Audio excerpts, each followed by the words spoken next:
A black and white photograph can feel timeless. It's a fine art piece. It removes the color, removes a little bit of reality, and takes you into a different space. But very few photographers, even those that specialize in black and white, can work an image to bring the richness and depth of today's guest. Today, it's the Angel Gabriel with Colt Thompson on this episode of Behind the Shot.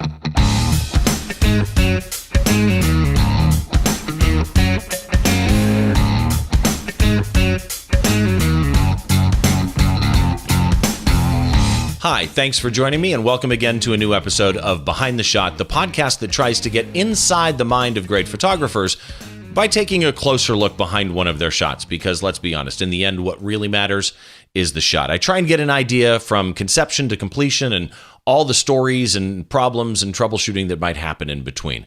Again, I'm your host, Steve Brazel, and thanks for joining me. I would like to remind you, as you do watch the podcast, of course, you can watch it on YouTube, but if you subscribe to podcasts using a podcast app, please feel free to head to the iTunes store and leave us a review. It's always appreciated, good or bad. If you want to reach out to me with any comments, compliments, or complaints, feel free to do so as well. You can find me on Twitter at Raz2, R-A-Z-Z-2. You can find me on Instagram. You can find me on pretty much everything. Just Google my name and you'll find me somewhere.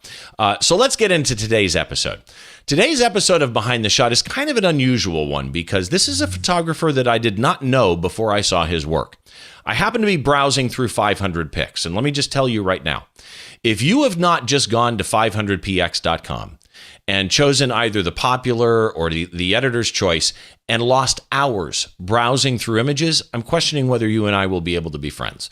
It's a real easy thing to do. You can get lost in those photos for hours, and the inspiration that you'll find on any type of photography that you might do is unmatched. I mean, 500px is that good. And what I was doing was I was browsing through 500px, just passing time, and I saw some black and white imagery. And when I saw this imagery, it struck me for a lot of different reasons I want to get into. Let me introduce our guest today. Our guest is Cole Thompson. Cole, thank you very much for joining us. Howdy, Steve. Thank you for having me.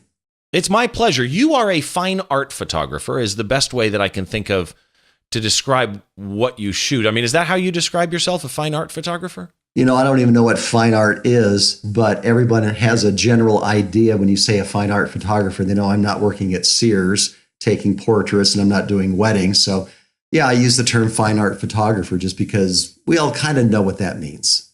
But really, a lot of your, I'm trying to think how to word this. A lot of your imagery that I saw as I'm browsing through 500 Pics, and by the way, his 500px link will be in the show notes. If you go to thisweekinphoto.com and find this episode, the show notes will have links to all this social media context.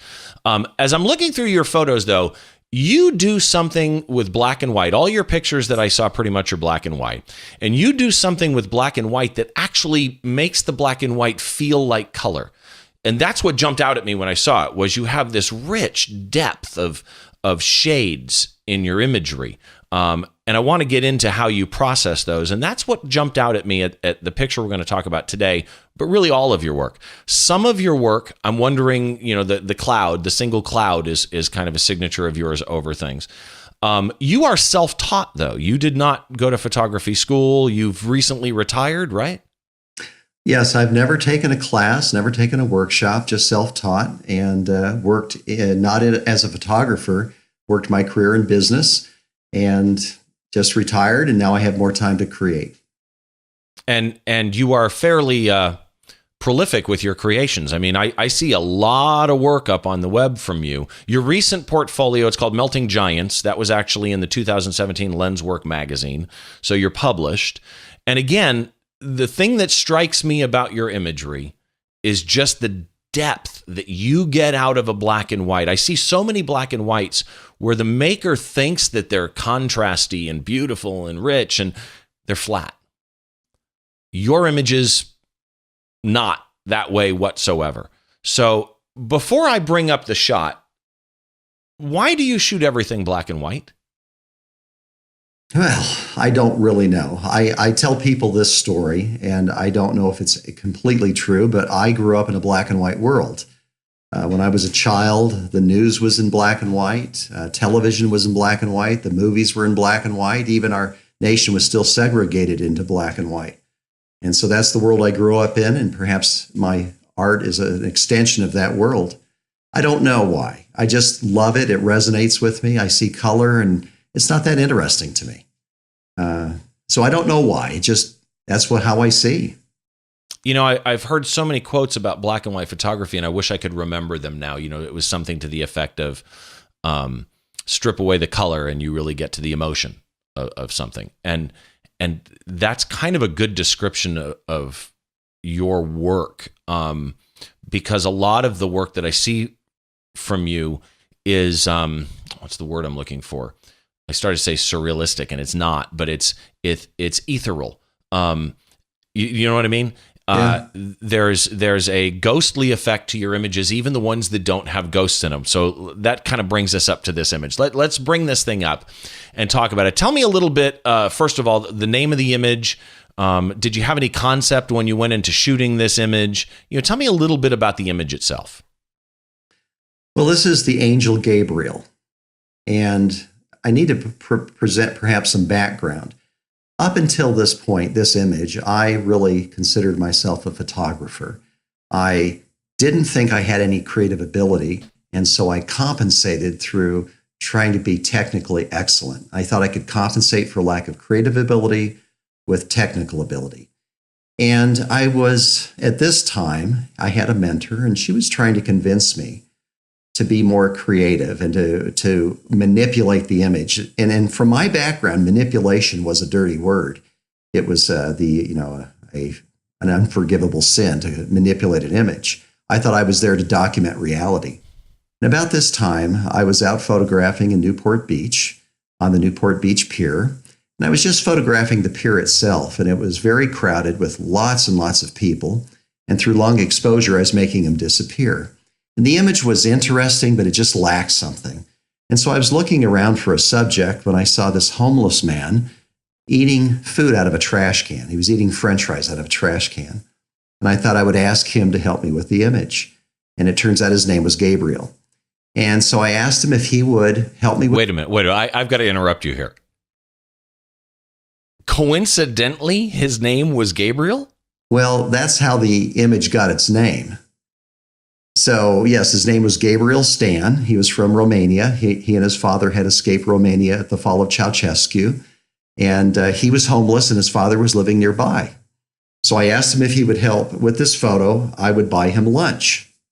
So we took a couple of images, and he wanted to hold his Bible in this one image, and that's the one that I used.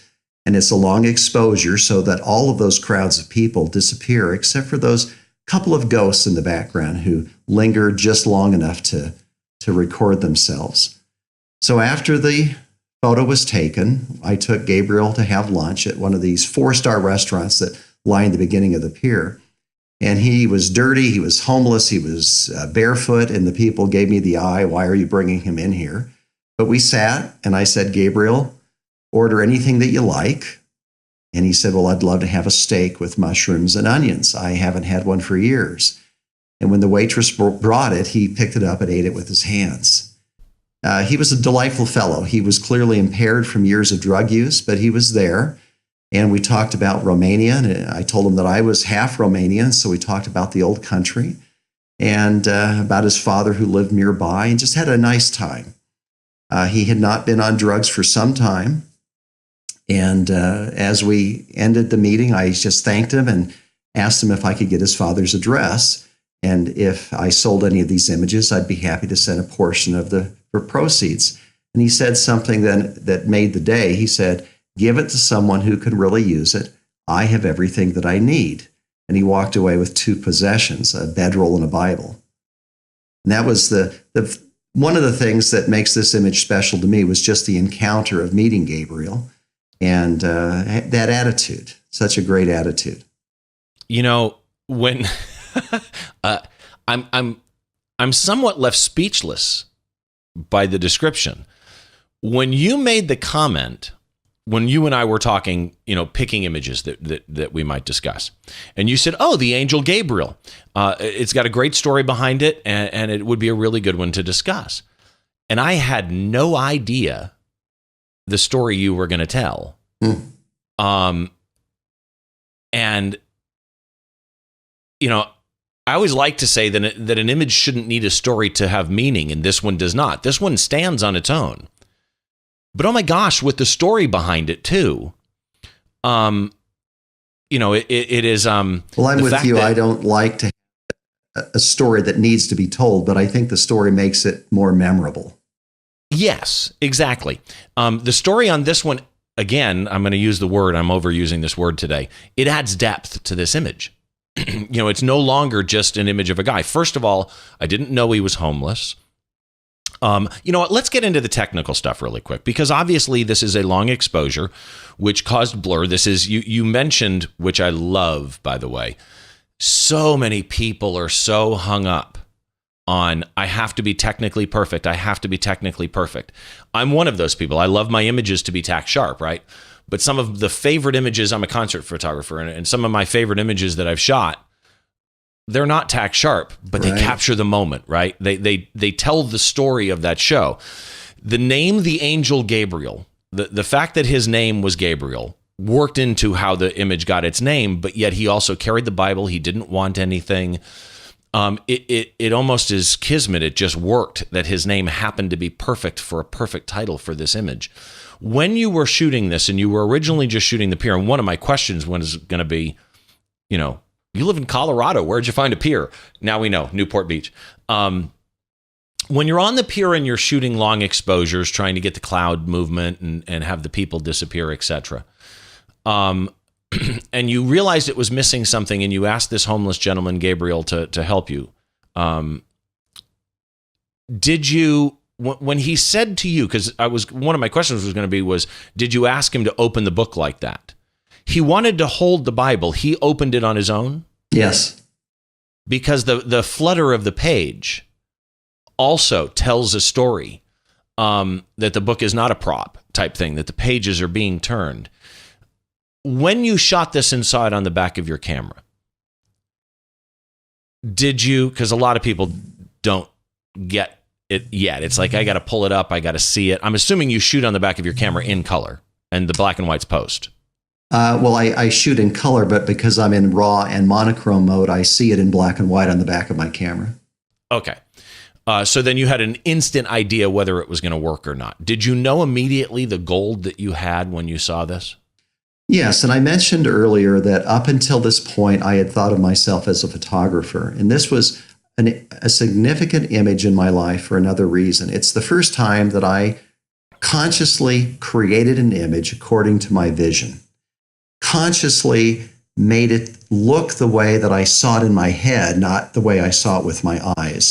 Back that up for a second. So when you asked him to help, when you looked at the first shots with just the pier and you went, it's missing something, and you realized you wanted a guy, you knew the framing you wanted him with the leading lines of the pier going back, you wanted him staring at, did you tell him just to look at you? I don't know if I told him to look at me, but it was implied that that's what he should do. And this was the vision you had when you asked him to help? Yes, and if I could show you the before image, and I often do this, show people the before image, it is clearly not a capture. It's not a picture of reality. It's clearly been manipulated to look this way, and that's the part of the creative process that I had always been lacking. Something where I actually made the image look like how I saw it in my head. And this is the first time that I'd ever done that. So this is why it's such a significant image to me. So let's get into that a little bit. We were talking before I started recording that on this particular image, you weren't sure what the EXIF data was or what the exposure was. And I looked up the EXIF data. And assuming the EXIF data is correct, it's a 15-second exposure, f14, because this kind of helps people that are trying to learn long exposure. I actually did some of my first long exposures last week up in Cambria, California, as I was testing out a new backpack. 15 seconds, f14, ISO 100, about 23 millimeters. You're a Canon shooter, I understand. So this was a Canon what body? Any idea? I don't know at that time what I had. Okay. And the fact that it's 23 millimeters, it's f14, but the EXIF data showed it was a 16 to 35 2.8, which is a gorgeous lens, especially the new one. So you shoot this thing and you get it into post. What did you do to this? Well, how I describe it is I took what the camera saw, what my eye saw, and I manipulated it to look like how I envisioned it. So there's some very simple things. There was a lamppost in there that was distracting. It was gone. It was vignetted. It was heavily dodged and burned. It was darkened. It was increased in contrast, brought the detail out in the clouds. A lot of things that not important exactly what I did, but the main thing is that I made it look how I saw it in my head. So are you a Photoshop or Lightroom user or what? Photoshop. Okay, so all Photoshop. When you say it was heavily dodged and burned, I mean, obviously I can see the vignette, which works really well because the vignette brings in that sun in the background and makes it almost look like a sunset, but I'm guessing the sky was fairly evenly lit before the vignette. Did you dodge and burn Gabriel? Oh, I dodged and burned everything. I work in Photoshop like I worked in the darkroom. Most of my work is done with dodging and burning. So it's extensively dodged and burned to bring out the detail or to hide things that I don't want to be seen, to emphasize something, to de-emphasize something. That's primarily what I do. So a 15-second exposure. But you have people in this shot that are not completely gone, and in fact, look pretty solid ghosts. And one of my questions was going to be, you have two on the right of him and two a little farther back on the left of him. And I would have thought at 15 seconds, they wouldn't be so solid there, that they would be a little more faded. Are they added in post, or did you do something to pop them? They were there. And in fact, I think that as I recall, there were some that I actually removed, but those two sets of ghosts I left, and I probably burned them down a little bit so they appeared a little bit more. But I don't know. Truthfully, I always thought this was a 30-second exposure, so it's news to me for you to tell me that it was a 15. But I always assumed that they stood still just long enough to register, but not to take real form. Well, and you know what I'll do is I will pull up the EXIF data right now and make sure that I read it right, because it's entirely possible that I did not. Well, I never pay much attention, and let me just make a note on that, why I don't, when people ask me about what. Yeah, I'd be interested to understand that. People. It shows, so that it does show 15. I just checked. Okay. People often think, oh, I love that shot. What lens and what settings did you use? As though somehow the magic of the image were in a lens or a setting or an exposure or something. And to me, those are the almost least important elements in an image. It's the vision, the way you see things, not the way they're presented. So I always hesitate talking about settings because I know there'll be someone running out to appear using 15 seconds at F whatever I use, thinking they can now recreate the Angel Gabriel. And I often get people who will send me the images and say, look what I did. Here's a harbinger I created using your settings. And it's just, to me, almost on the bottom of the list of importance on creating an image. And you know what? I 100% agree with you. Here's where I might differ from you. I've seen a lot of people online refuse to give EXIF data. No, you have to go learn on your own. You have to figure it out. And I think it was episode 7 or something with a friend of mine, Adam L. Macias, we got into this conversation too. It's so easy to do. And our concept was, and we both kind of agreed, that yes, copying my settings is not going to create even an exact same copy of the image. However, for a new shooter that is just learning perhaps manual exposure and getting off of, aperture priority mode, it is, we always tell them, shoot in aperture priority, and then when you get a shot you like, go look at the settings to learn what it did. And so in that sense, I find that understanding the EXIF data is a tool. But again, for the creative process, it's a minor part tool, but it's still a tool. You still need the nail, even though you have a really expensive hammer. You know what I mean? Does that make sense to you? Yeah. So then that brings me to kind of my final question is, if somebody wanted to start shooting, because you get, again, the depth in this image is insane when you see this thing at full resolution. Somebody wants to start shooting black and white images, and they want to jump that bridge that you jumped of, I'm shooting black and white, and I love my images, and they're technically sharp, and blah, blah, blah, blah, blah, but I want to start Rick Salmon has a saying, I want to start making image instead of just taking a picture, right? If they want to take that jump to the dodging and burning and heavily making an image into their vision, if you were to give them one tip, what would it be? Well, let me weave into my answer the third reason why this is my favorite image. I mentioned I had a mentor at the time, and when I showed her this image, her first reaction was, don't center the image. Never center the image. And I thought to myself, this is how it feels. But she was an expert. She was a curator. She taught photography at a junior college in the San Fernando Valley. She was everything that I believed was an expert. And so I thought, well, I should listen to her advice. And I went home and I tried cropping the image, put Gabriel off to the side. And it was terrible. And I immediately threw it away. It was just terrible. And I thought to myself, this is the last time I ever ask anyone for advice about my images. I need to start listening to myself and ignore these silly rules of photography or these common wisdoms that people are always giving me. And I embarked on a 2-year journey to find my vision. I didn't know what vision was. I'd heard people talk about it all the time, and I didn't know if I had it. And what if I found out that I didn't have a vision? Maybe some people were born with it and some were not. What did that mean for me as a photographer? So this 2-year journey, and one of the key things I did is not listen to other people's advice. I stopped looking at other people's work, and I started saying, what is it that I love? And how do I create more of that and less of what brings in all the likes or the contest wins or the sales? And I focused on just what I loved. And that's what I tell people to do. Find your vision. Don't worry about learning techniques and learning how to dodge and burn and learning how to use these various lenses and tools. Find your vision, and whatever tool then you need to create it, you'll learn it. And that's what I did.